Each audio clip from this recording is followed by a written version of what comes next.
মাঝে মধ্যে আমরা বলি, তোমার নাম কি? তুমি কি ভাত খেয়েছ? তোমার বিদ্যালয়ের নাম কি? তুমি কি এখন পড়ছো? এরকম কিছু কিছু বাক্য আমরা ব্যবহার করে থাকি।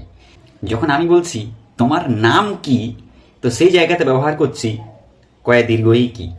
আর যখন আমরা বলছি যে তুমি কি ভাত খেয়েছো, তখন আমরা করছি না কয়ে হস্য ই, মানে যেটাকে আমরা কয়ে রস্যি বা কয়ে হস্য ই যেটাকে বলছি সেটা ব্যবহার করছি। কেন এরকম কেন? আমরা বলছি কয়ে হস্য ই অ্যান্ড কয়ে দীর্ঘ ই। তোমার নাম কি? কয়ে দীর্ঘ ই। তুমি কি ভাত খাচ্ছ? ওই যে কয়ে হস্য ই।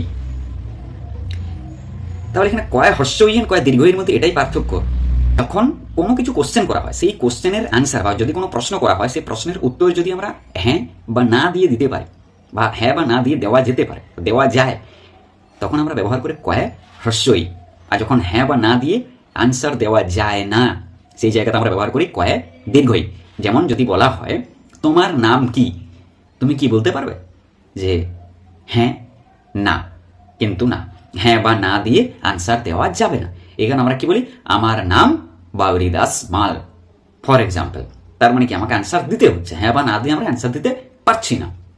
কিন্তু যদি বলা হয় তুমি কি এখন ঘুমোচ্ছ, তখন আমরা কি বলতে পারি, হ্যাঁ আমি ঘুমোচ্ছি, হ্যাঁ বা না আমি এখন ঘুমোচ্ছি না।